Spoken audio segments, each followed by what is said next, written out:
Hi, my name is Alex and I'm a spiritual hypnotist. Today we are going to discuss channeling. What is channeling? Billions of people for many thousands of years have used prayer to communicate with gods, with spiritual teachers who have passed on. They've used prayer to communicate with their ancestors and even with spiritual beings like angels. But what if prayer was more like natural conversation? And the entities being contacted could truly communicate with you, giving you helpful advice, warning you of danger in the near future, and sharing their unique knowledge and wisdom with you. How great would that be, right? That is channeling. And it has been practiced since ancient times and in every culture.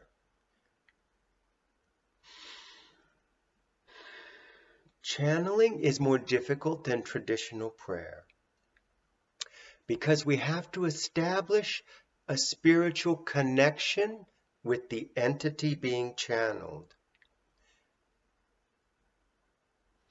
If you are a student of magic, you will understand how to attract a strong connection with the entity being channeled. For example, if I want to channel the spirit of John Lennon, I would immerse myself in everything about John Lennon. I would listen to Beatles music all the time, especially during my channeling sessions. I would read books about John Lennon, and I would watch documentaries about his life. I would saturate my conscious mind and my subconscious mind with all things John Lennon until I even dream about John Lennon, until people tell me, wow, you're talking about John Lennon all the time. Yes, my mind is totally attuned to John Lennon. That is how I would focus my mind on the task of a spiritual connection to the entity being channeled, in this case, John Lennon. Some magic books give you specific instructions on how to summon certain entities. Some gods and spirits are easiest to contact during certain phases of the moon or on certain religious holidays or during special astrological events. Some entities are fond of special perfumes, incense. Some have favorite colors, others have favorite numbers. Some entities have sigils, which are like spiritual signatures that they are fond of, the same way you are fond of your own personal name. They are fond of these things, and you would use these things in your channeling session to improve the connection between you and the entity being channeled. Some entities insist on a special offering or sacrifice before they will approach you and communicate with you.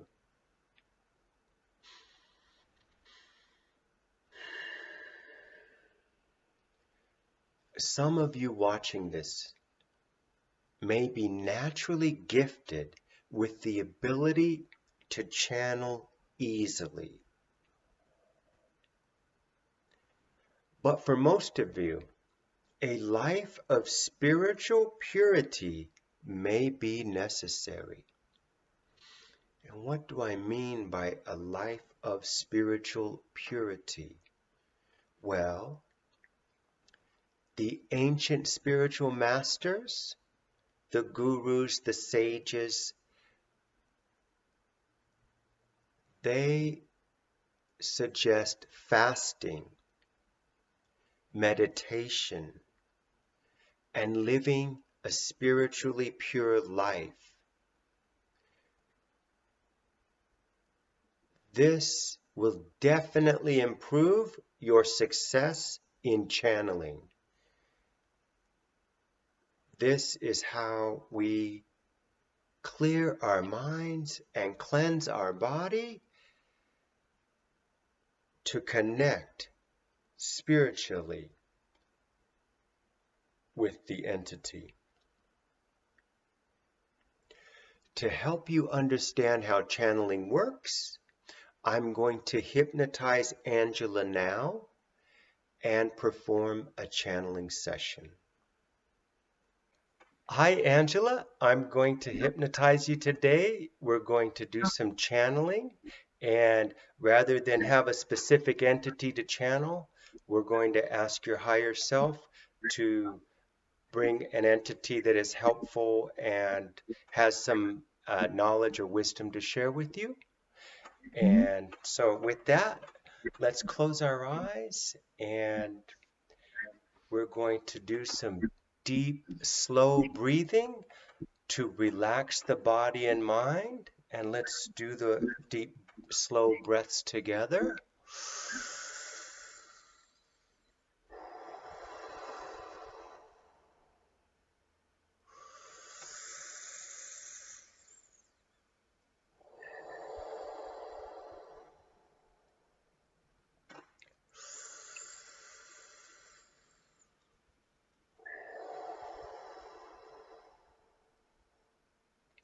And when we want to feel really relaxed, we want to exhale slightly more than we inhale. This releases a lot of carbon dioxide from our blood, and we relax more when we exhale slightly more than the inhale.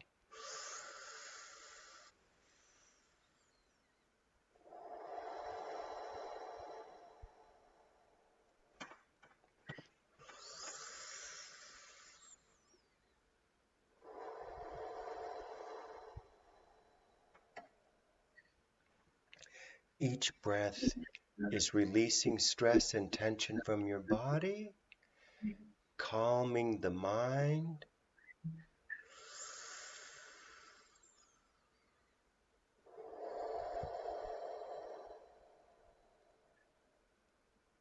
A gentle in and out rhythm, much like the waves of the ocean at the beach.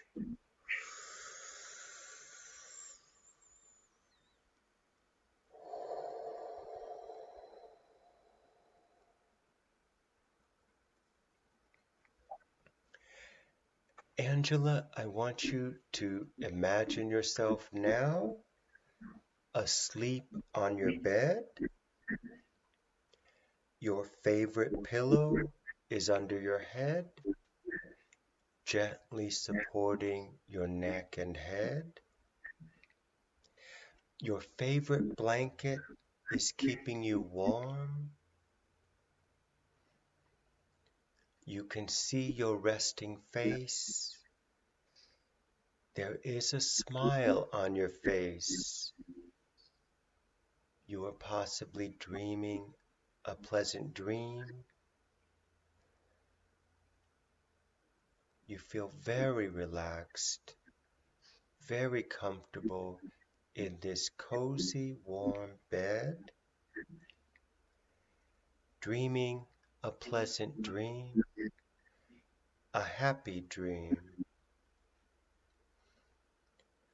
And now imagine the ceiling of your bedroom is gone, and you can see the full moon, big and beautiful, its magical light touching your face,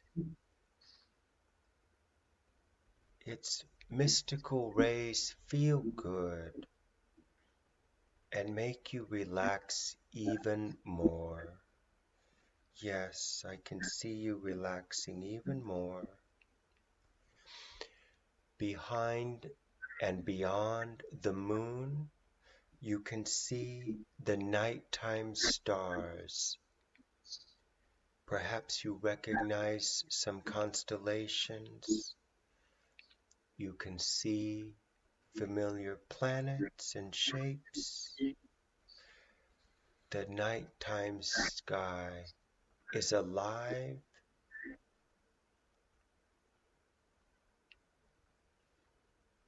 and now the walls of your bedroom have disappeared, replaced by an enchanted forest. You can see the trees in the night shade. You can hear the soft whisper of rustling as animals scurry to peer at you in wonder and interest. A tiny fairy flying in the moonlight, she catches your attention. She is so beautiful and so interesting. And she says to you, Angela, go deeper. And you do. You go deeper into relaxation and hypnosis. Let's take a deep, slow breath.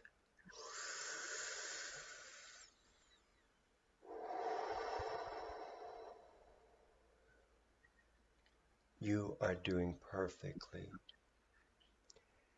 Angela, I want you to imagine a large room lit only by candlelight. This room has stone walls, like the walls of an old castle, and you can see mysterious paintings along the walls. As you take a breath in, you can smell the pleasant scent of incense burning. In the center of this room is a stone altar,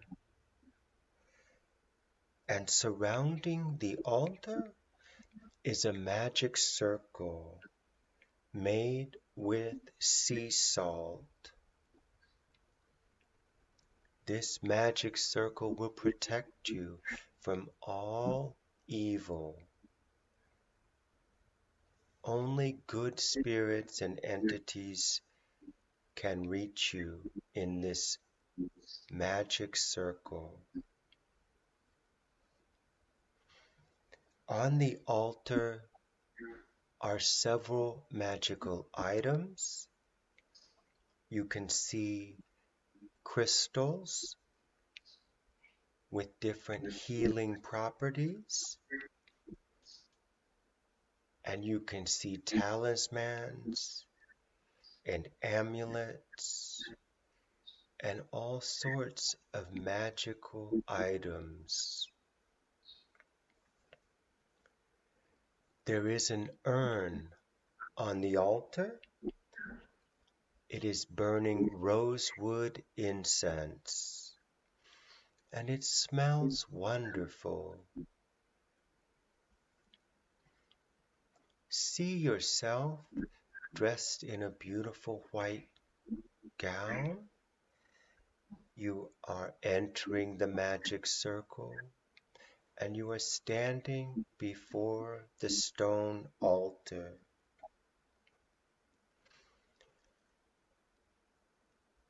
You are kneeling now to pay reverence to your higher self. As you kneel before the altar, please say a prayer now out loud to invite an entity here to speak with you, to guide you, and to help you. Higher self, I would like to connect with you, and I would ask you to select a spirit or an entity that's going to bring benefit to my life. This spirit will have a positive intention towards me. There's no negativity in this interaction. The spirit that you send forward for me to listen and talk and connect with is made of pure light, bright light, and is positive. I connect to that spirit now. Thank you, higher self. Wonderful. The entity that is going to come today is going to show you glimpses of your future, and you will be able to ask questions soon. But first, you must place an offering on the altar. What do you want to place on the altar? A pine cone. Wonderful. See yourself placing the pine cone on the altar. This is your offering. And now, ask the entity to come forward. Okay, so it's a small man, and he's got like whisker things, very long whisker things. He's like Asian looking, Asian orient, from Asia somewhere. He's got no hair, but he's got these big long whiskers. He's very interesting looking. Wonderful, wonderful. And he said he's a sage. He's a sage. Yeah. Fantastic. What would you like to ask him first, Angela? I would like to ask him, is he my spirit guide? Is he one of my spirit guides? He said yes. Excellent. He's from ancient China, from the Ming Dynasty. Fascinating. He was a philosopher. 861 to 9, around 900. 900? Yeah, like he was from the year 861 to 900 861 to 900. I understand. in the Ming Dynasty. And he used to smoke a lot of herbs. He has a pipe, like a long pipe with a little kind of belly pipe. Uh-huh. And he used to be a philosopher. And he kind of would sit all day smoking his long pipe and drinking tea and philosophize with the ladies of the Ming Dynasty. I like this sage. Yeah, he's good. What is it? What's sage? I don't really know what it means. A sage is a wise man. Wise man. Yeah, he looks like a wise man.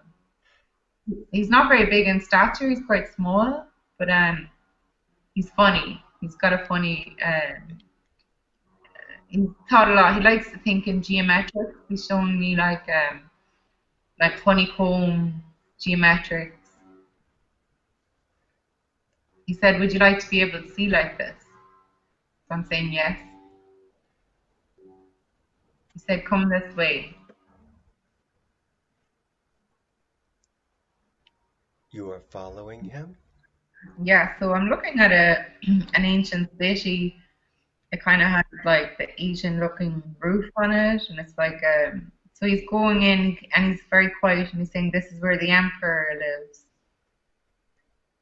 Oh, So he's showing me there's like little black holes. They're like offerings. They put like little bits of incense and stuff like that, and they burn it. Bring me into a temple, and he's showing me a really cool dragon, like a statue of a dragon. He said, "We are the dragon." we are the dragons? Yeah, yeah. So he said, "Come this way." So I'm following him. He's quite funny when he runs. He's like little guy running around kind of thing. It's cool. He's showing me around this cool emperor's palace. I'm sure it's beautiful. What do you see? The roof is red and it has kind of tile and then shapes as where the tiles meet, kind of like the authentic Chinese kind of building structures. But he wants to show me something. He's showing me like big parchment. It's like a sign of parchment with like um, Chinese writing on it. Mm-hmm. And he's sitting down with a calligraphy brush and he's writing out. He said, "This is magic. Calligraphy is magic."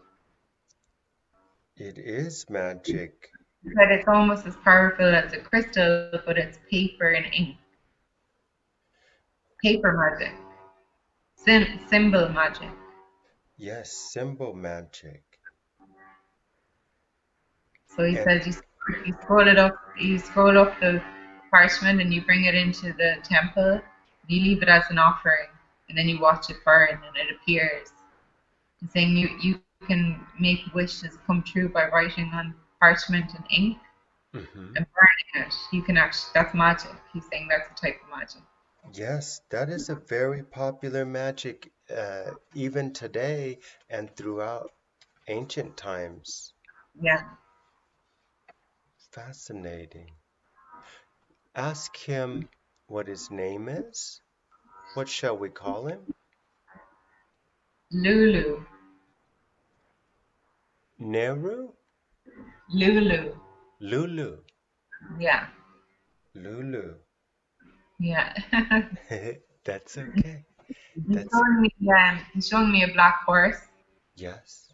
and he's like galloping with a sword through the countryside. He's very funny character. He's very passionate, but he's super funny. And then he comes out with this like random enlightenment.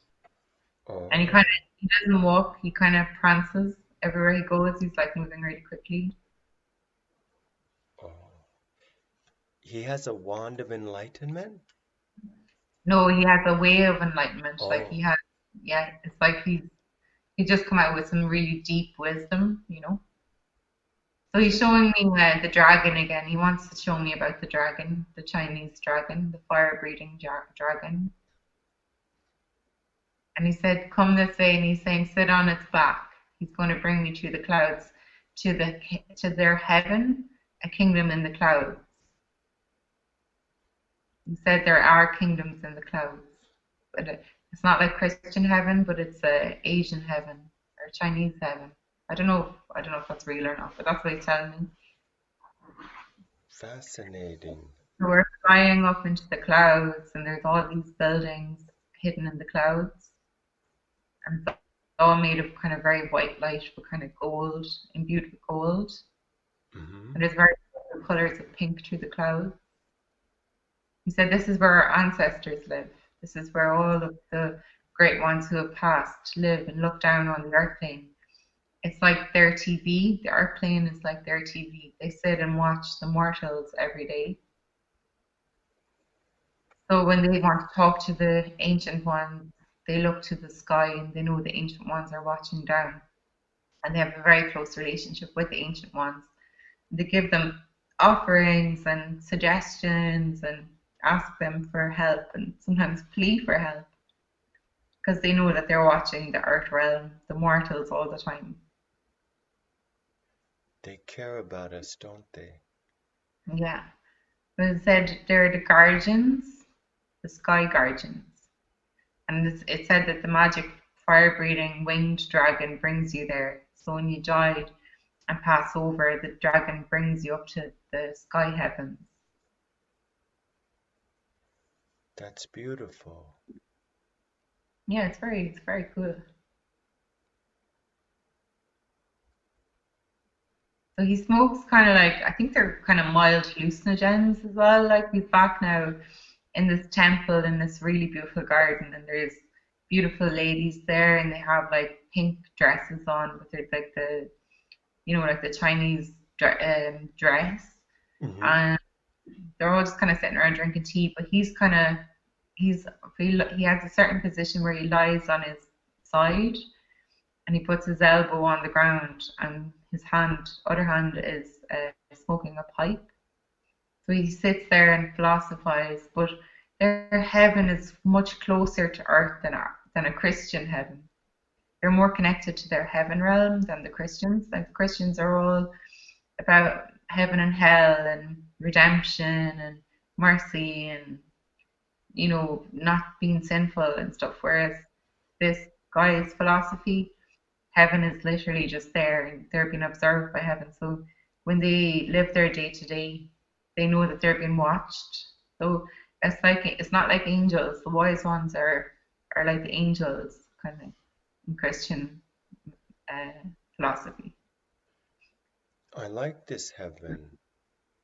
Yeah, it's very close to art. Like it's part of the conversation and part of the dialect and the lingo, and it's like, oh God, what would the ancients say, or what would the wise ones say? So his job as a sage is to sit, and he kind of is a channel in a way. Like he kind of he'll get inspiration from the gods, and he can relay messages from the gods to the women that he's sitting surrounded by, and they just sit in the garden for hours, and it's like spring weather, and they're all cozy talking about life and philosophy, and they don't work or anything. They just sit there and drink tea all day. This is a good life. Yeah. So are you my spirit guide? Lulu. What was his name? Lulu or Lila? Lulu, Lulu, yeah. He said yes. what advice do you have for Angela, Lulu? You need to grow bigger, you need to grow stronger, he said. You're not strong yet. You need to merge yourself with your higher identity and do your destiny.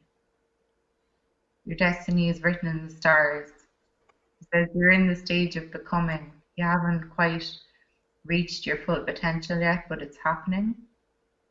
You need to learn confidence. He said, Confident.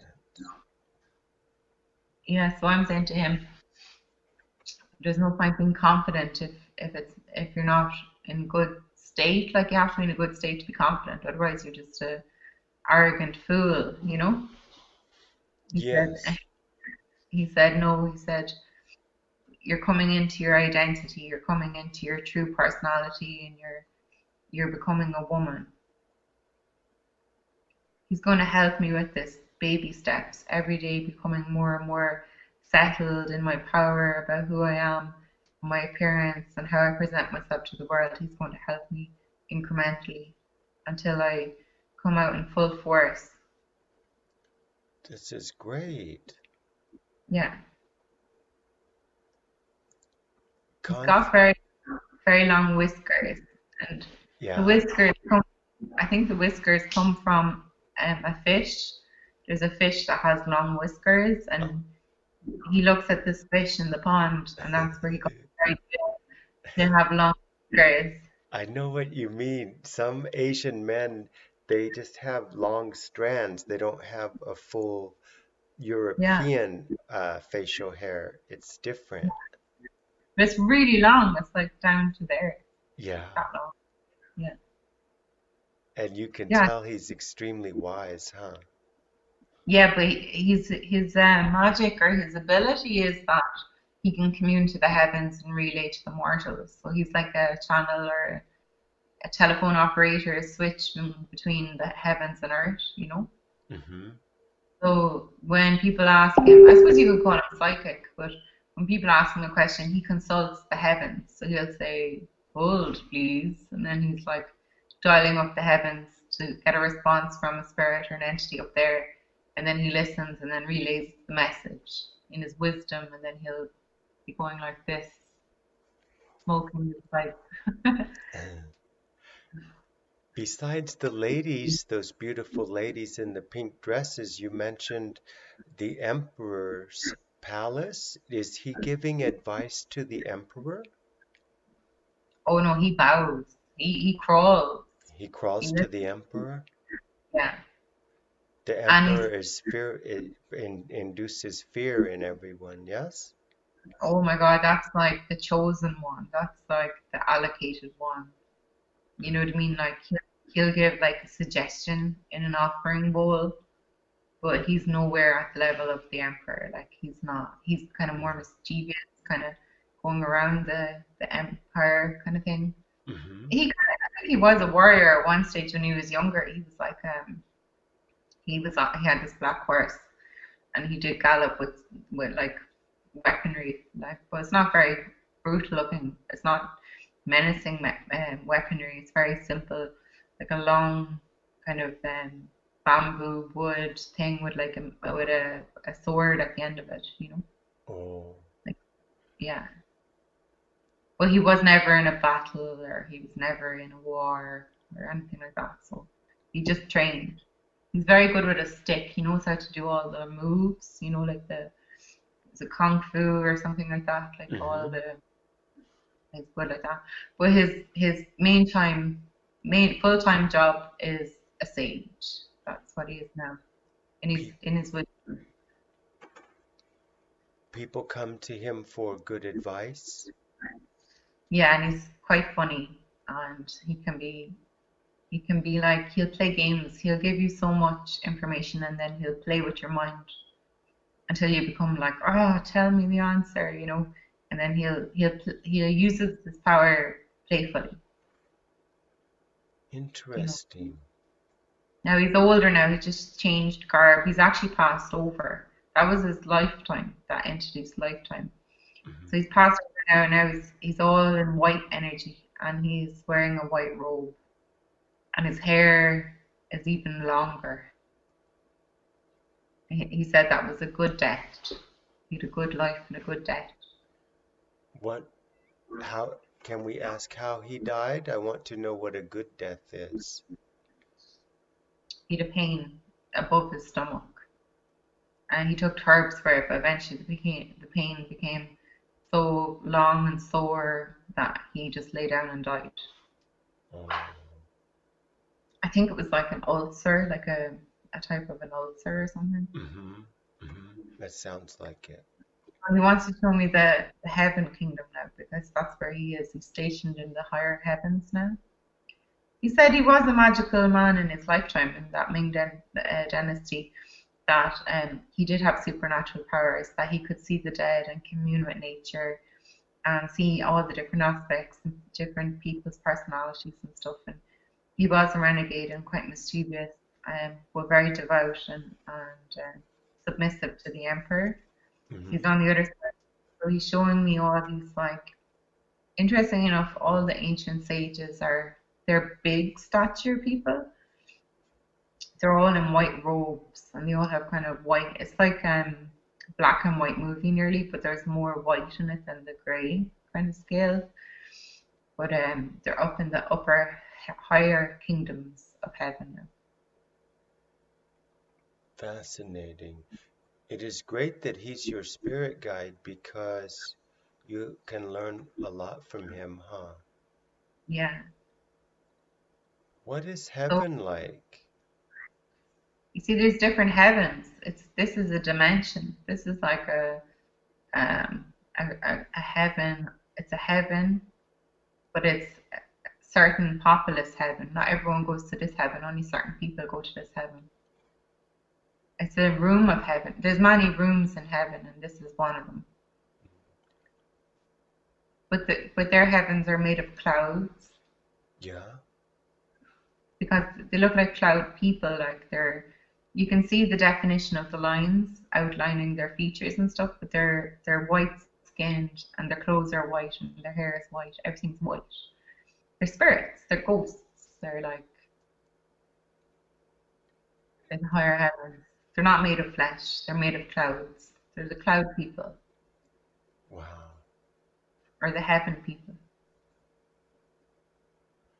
Interesting. You'd like to show me around heaven, their heaven. Yes. You said that they sit on these kind of cloud structures and then they drop down ideas. This is very cool. So they sit in heaven and they're looking, observing a scene of the mortal realm. And then they'll create like a little ball of light. And then they'll drop that ball of light to land at a person. And then the person will perceive that as an idea. So they're subtly influencing mortals all the time by seeding ideas, by dropping them from heaven. They drop all the way down from heaven around the person, and the person picks up on that and perceives the message that the heavenly ones have dropped down. That's beautiful. Yeah, that's really pretty, isn't it? That's lovely. Where are the bad ideas coming from? Is that inherent in people, or does someone else throw those out? Yes, when you said that, he just showed me loads of darkness. It's like tar or oil, like liquid darkness. And he said that's where the badness comes from. It comes up from the bottom of the earth. It's an earth thing. The creepy crawlies and the darkness that all hang out together. It's like it's an earth thing. It's not a heaven thing. There's no badness in this heaven. All the badness comes from the earth realm, from nature. Mm. The creepy crawlies and the dark oil and the smog. And so I want to ask him a question. Why did he pick me? Of all the spirits and entities, why did he decide to come forward? Lulu. He wants to cheer up the planet.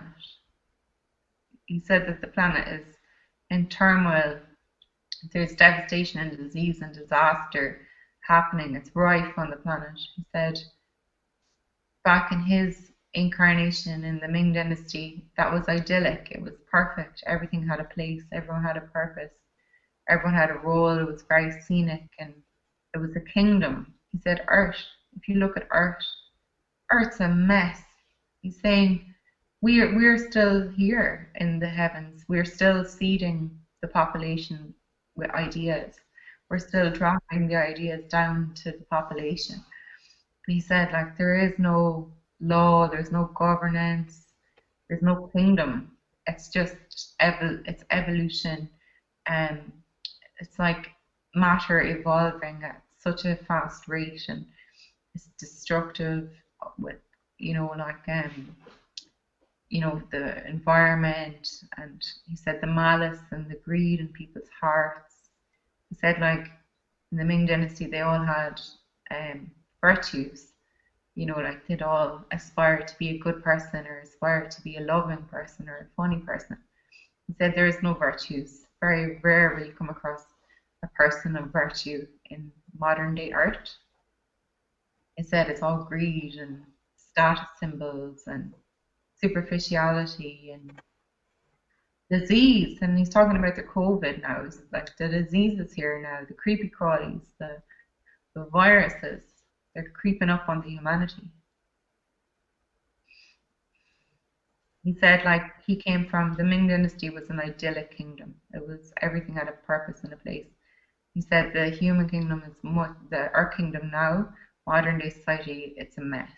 It is a mess, yeah. But he's here to help. And he said he has other lives, but we don't need to go into his other lives. He just wanted to show how a functioning kingdom, a heavenly happy kingdom progressed and his life within that, and how he can take his teaching and his wisdoms from that kingdom and bring it into this human kingdom that we're in now, even though it's totally disorganized and dangerously evolving to like states of where there's a point of no return, Mm-hmm. like the plastic in the oceans and the fish and the sea animals that are getting hurt by all the plastic and everything that the snowdrop generation was crying about to their teacher in school. Like he's like saying it's progressing so fast and getting worse. Like he said, never has there been a time where the higher wisdom of the ancient ones in the heavens is needed more. He said there should be a mass awakening, and there will be a mass awakening where people connect up to the higher wisdoms and the higher gods and the higher echelons of beings and I can't say the word, um, implore them for help and advice. He said that this realm, the earth realm, has been cut off from the upper echelon of the heavens. There's no spirituality or belief anymore. People aren't calling up the heavens. The heavens were always the watchers, the guides. The seers could talk to them and see what they were seeing, and the sages could connect with them and relay the information. He said there is small movements of that, but relative to the populace on planet Earth, there's a major disconnect happening. He said, awaken and arise, dear earthlings. He's very funny. He's like, Mm-hmm. he's saying, yeah. So I think the purpose of Malix is he wants people to connect to the higher heavens and ask for advice. And it doesn't have to be God, or it doesn't have to be angels, or it doesn't have to be whatever, like it's just to say, call up to your guides or call up to whoever has an interest in your life and ask them and implore them for help. He said that Yes. the messages will come down and you will be given doses of inspiration or, flights of fancy or revelations and stuff like that. Like you will get the message, even if you're not a spiritual, enlightened person, you will pick it up. So his message is connect to the higher realms Mm-hmm. Mm-hmm. for guidance and information. He says that it's important to live a virtuous life. Yeah, What is a virtuous life? that you're becoming greater than you already are. Mm-hmm. So if you see a beautiful tree and that tree is shining in all of its state and glory, and there's like butterflies all around it, and it's a sunny day, and the sun is breaking through the tree. It said it took eons for that tree to come to be that beautiful image that you would remember forever. That would stand out in your memory banks as one of your most beautiful images. So he said, virtue isn't. It takes time to acquire virtue. You won't learn virtue overnight. Every day you'll do something a different way. You'll do the same thing you did yesterday, but every day you do it a slightly little bit different. He said every day you live, you sleep, you live, you sleep, you live, you sleep. And by the end of like 2 years' time, you're doing it in a completely different way than you did a year ago. So he said virtue is like this too. He said if you try to be a good person one day and you wake up and have another day, another day, another day, he said, and you continue with the intention of having virtue, being a good person to your Mm-hmm. surroundings. He said time will pass and the time will pass and eventually you will evolve into a beautiful person like that tree. He said, but it takes work and every day you have to be conscious of it, of becoming a better person. So he said, all you need is the love in your heart and the intention in your heart with the virtue in mind, and you will evolve into that. You will develop into that. So if you want to be a loving person and you're not a loving person in the beginning, a loving person will a non-loving person can evolve into a loving person. It's not impossible. It just takes time, and the cycles repeat, in a circle. The goes round and round and round. And eventually the bad person will become a good person and will have the virtue of being good. So he's talking about rinse and repeat from Karate Kid, the movie. So it's a technique. So by rinsing and repeat, by redoing the same thing over and over and over every day, you eventually change the technique and you become a master. He said acquiring virtue is like that. So every day to strive to do something a little bit better, even if it's just a tiny bit better, you've improved, you've made an improvement in that day. And towards the end, then you end up becoming it. Like what he said, like you eventually will evolve into that beautiful tree. As a person, you will be a beautiful person. I love that idea. Yeah, he's It is good. beautiful. Mm. But he's saying a monster can become an angel, you know? I believe that, and I've seen that. It's not as common as I want it to be, but it Mm. happens. I, Yeah, I believe in second chances, and people can change the path of their life and be better than they are. yeah, but he said it's the little changes, like half the time you won't even notice the change. But like 10 years will go by and you'll be a new person. And you're like, how did I become a new person? It's like little tiny changes.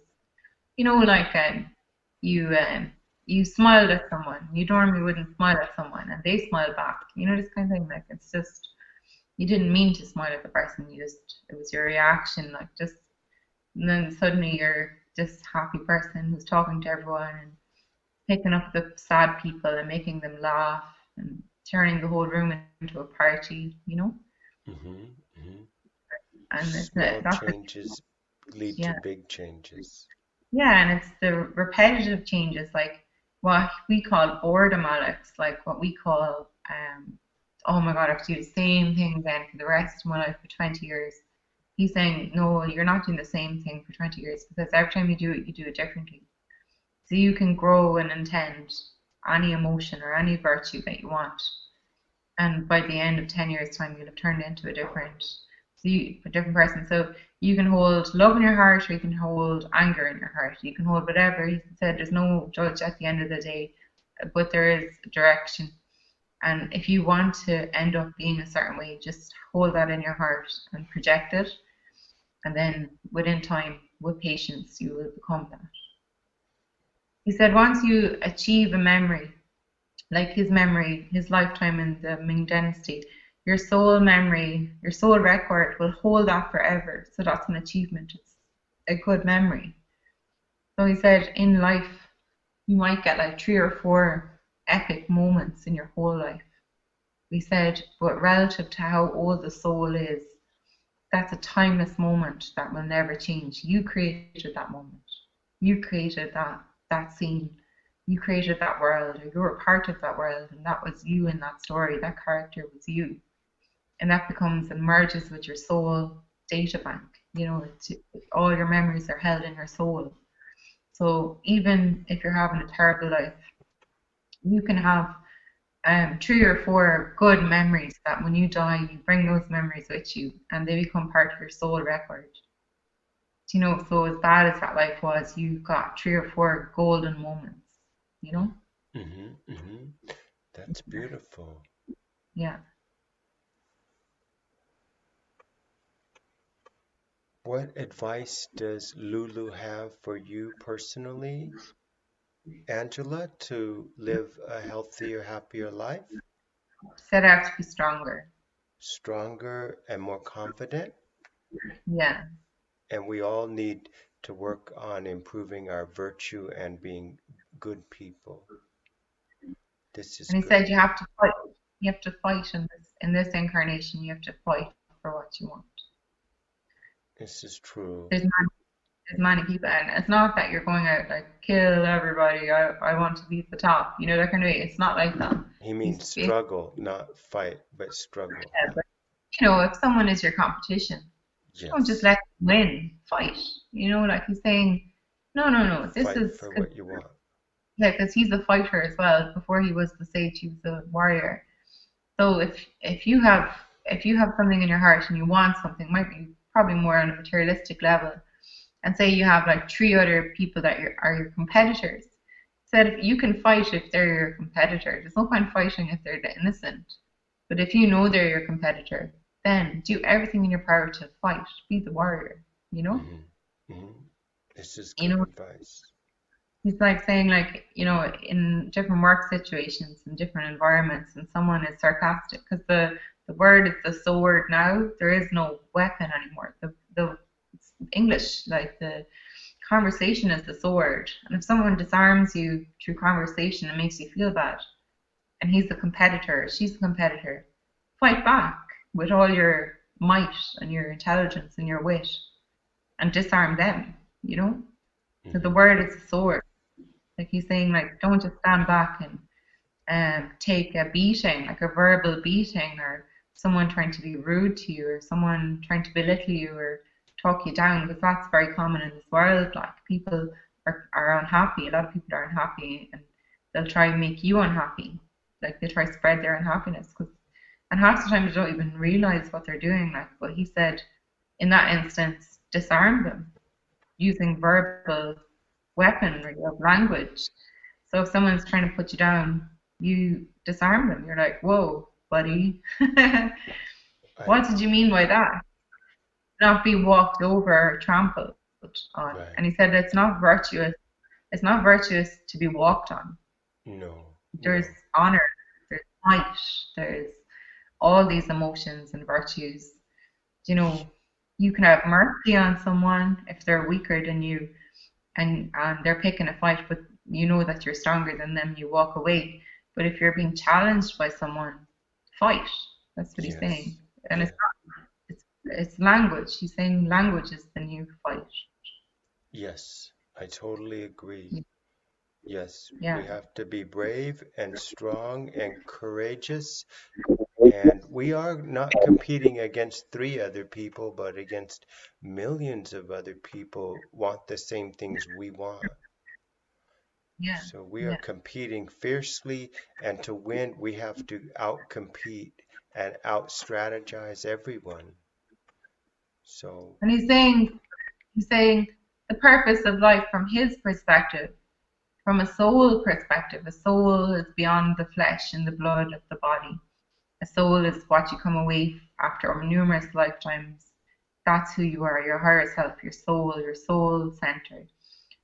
You as a millions of lifetimes, who you come away at the end. He said the only thing you have to do in this life is create golden memories or positive memories and cool memories, because he said, sure, the materialism, like the scene is made of materialistic things like big houses and cars and stuff like that. But he said they're only objects in a scene. So you don't have to own all this stuff. You can go into the Taj Mahal and have an amazing memory in the Taj Mahal. You don't have to build it and own it, you know? right, right. So he's saying the, the fight for materialism, you're going to leave it when you die anyhow, and you don't need to own it to create a memory in it. So if you're going through life and you're trying to own everything, he's talking about ownership, how like, so as a soul, the soul has memory banks, and the memory banks is the most important thing that it has, because it tells who the soul is. Your memories it's worth more than money. So if you in this lifetime have had a terrible life, but you walk away with like 10 good memories, you'll disregard the crap stuff, but take the good 10 memories into your universal soul bank, your memory banks of who Hmm. you are as a soul, your heart self. So he's saying, go on your merry way and create good memories that your soul can be proud of those memories. So you're on Earth and it's 2020. So he's saying, go for it and create something cool, something beautiful in this earth, because it's not about owning the stuff or living in Beverly Hills with like a Ferrari and being like an Instagram model or something like that. It's not about that. It's about creating cool memories. And he said, your soul, that's what's worth. When you die and leave this earth, The memories, that's the only valuable thing that you'll take with you, is your experiences. It's not the money in your bank account. And he said Yes. the money's not worth it if you didn't create anything interesting, because you didn't actually you didn't do anything value from a soul perspective. He said the poorest people can create amazing memories, and the wealthiest people who have all the financial and monetary value or objects and stuff, and they just don't have they have the lackluster in their soul, and they don't create any good memories, you know. Yes. So he said, we don't be bound by materialism. He said you can also be too spiritual as well. He said, remember that your soul is a spiritual being that already knows everything. So he said, there's no point becoming too spiritual in this life, over polarized in spirituality, because when you pass over from this life, you already know all this. Hmm. So he said, make sure to be human and go into the reality and live out the scenes and live out the experiences. Make sure that you're being human too, you know? Yes. Yes. We should experience humanity without Yeah, leaning too heavily on the selfish side or the yeah. denial of self too heavily. We should be But balanced. he's saying, yeah, he's saying like, go have fun. Just Hmm. go and just go have fun and tear it up and everything, and like just create some really cool stuff. And that when you die, he said when you die at the end of your life, be proud of what memories you have. That you're proud of your memories. It's Yes. like, yeah, that was a really good life. I achieved so much. I got all these memory banks. Now my soul has even more. Imagine meeting a soul meeting a soul with full memory retrieval, who remembers all their lives, and that's your higher self, and you eventually merge to your higher self when you die, and you become that higher part of you that knows everything. You're fully immersed in that feeling, and that's who you are. That's your true identity, not this um, individual identity as a human here on Earth. He said, come on, Alex, create something really cool that you can bring back to your soul memory banks, and that you'll be proud of this lifetime. When you pass over, you won't even care about shedding your body. You'll be just so excited with the loot, the memory loot, bringing it over to your higher self, you know? I love this. I'm going to do this. And so are you, Yeah, Angela. We are going to take yeah. his wisdom and apply it to our lives. And we're going to say goodbye to Lulu now, but we're going to speak to him in future sessions. And I know that you will speak to him often. What would you like to say to him in closing? Well, I never met him before, so I'm really happy that I've got a cool spirit guide. So he Yes, seems to know, he seems to be good, and he's not scary or anything. He seems very funny, and but he's he's wild as well. I mean, yeah. he's perfect for So, you. I feel I want him to be my spirit guide too. Thank you, Lulu, for this wonderful wisdom you shared. We have learned much from you, and we will apply the principles you shared into our lives for happier, healthier living, and we will create something truly beautiful in our lifetimes. Thank you. Angela, I'm going to emerge you from hypnosis now. When I count to five, you'll be wide awake and feeling great, and you'll remember all the details of our conversation with Lulu. One, two, three, four, five. Eyes open, wide awake, feeling great. yeah. That was amazing, huh?